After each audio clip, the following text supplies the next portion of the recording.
آج میں آپ کو نئی کہانی سناؤں گا تلیم مطابق رسالے سے۔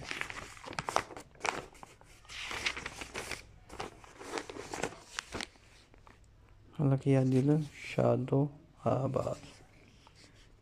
پیارے بچوں، اللہ کا ذکر ایسے پرکیف اور آسان عبادت ہے کیسے انسان معمولی سی توجہ سے سر انجام دے سکتا ہے، اور اس کے فضائل اور فوائد بے شمار ہیں۔ اللہ تعالیٰ نے قرآن کریم میں جا بجا اپنا ذکر کرنے کی تاکید فرمائی۔ مثلاً ارشاد فرمایا، اے ایمان والو، تم اللہ کو خوب کثرت سے یاد کیا کرو اور صبح شام اس کی تسبیح اور تقدیس کرتے رہو۔ دوسری جگہ ارشاد فرمایا، اور اپنے رب کا صبح شام ذکر کیا کرو، اپنے دل میں بھی عاجزی اور خوف کے جذبات کے ساتھ، اور زبان سے بھی آواز بلند کیے بغیر، اور ان لوگوں میں شامل نہ ہو جانا جو غفلت میں پڑے ہیں۔ ان آیات مبارکہ میں صبح شام کے وقت میں بالخصوص کثرت ذکر کی تاکید ہے۔ صبح شام یہ رات دن کے اطراف ہیں۔ اطراف میں ذکر کرنے سے مراد دن رات کے تمام اوقات کو ذکر اللہ سے آباد کرنا ہے، یعنی اٹھتے بیٹھتے چلتے پھرتے رات دن تمام اوقات میں اللہ تعالیٰ کو یاد کیا جائے، اس کی یاد کو دل میں بسایا جائے، اور کسی بھی وقت اس کے ذکر اور عبادت سے غافل نہ ہوا جائے۔ ایک آیت کریمہ میں اللہ تعالیٰ کا اشارہ ہے، تم مجھے یاد کرو، میں تمہیں یاد رکھوں گا۔ آیت کا مطلب یہ ہے کہ میری نعمتوں کے ملنے پر تم مجھے زبان و دل سے اور میری اطاعت کر کے یاد کرو، میں نئی نئی رحمت اور عنایتوں کے ساتھ تمہیں یاد کروں گا۔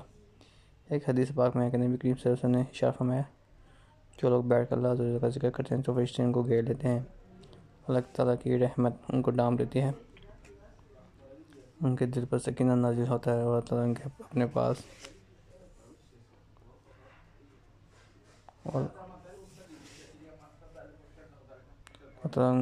اپنے پاس والوں میں یاد کرتے ہیں۔ اس حدیث پاک میں ذکر اللہ تعالیٰ کی 4 فضیلتیں مذکور ہیں۔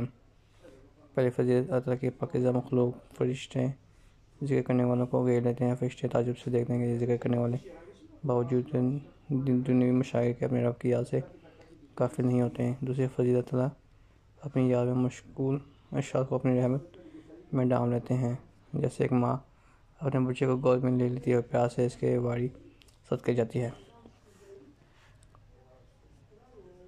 تیسری فضیلت، اللہ تعالیٰ ذکر کرنے والوں کے دل پر سکینہ نازل فرماتے ہیں۔ سکینہ ایک نور ہے جو دل میں ٹھہر جاتا ہے، اور جس کو سکینہ مل جاتا ہے وہ کسی بھی کام میں مشغول ہو کر خدا کو فراموش نہیں کرتا، اور اس کا دل بے سکون سے نجات پا جاتا ہے۔ چوتھی فضیلت، اللہ ذکر کرنے والوں کو فرشتوں، انبیاء کرام علیہ السلام، نیک روحوں کے مجمع میں یاد کرتے ہیں۔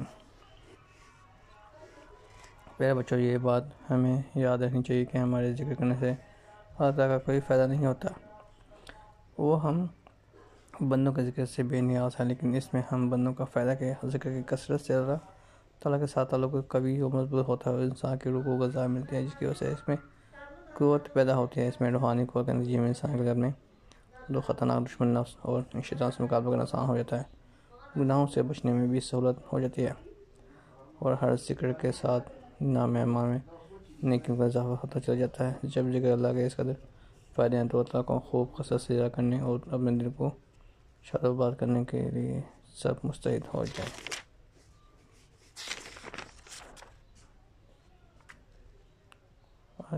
ٹھیک ہے، اب ہمیں اللہ تعالیٰ کا ذکر کرنا چاہیے۔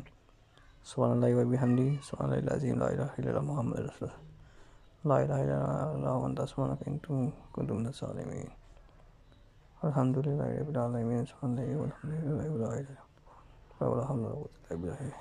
حول ولا قوة الا باللہ، استغفر اللہ ربی من کل ذنب۔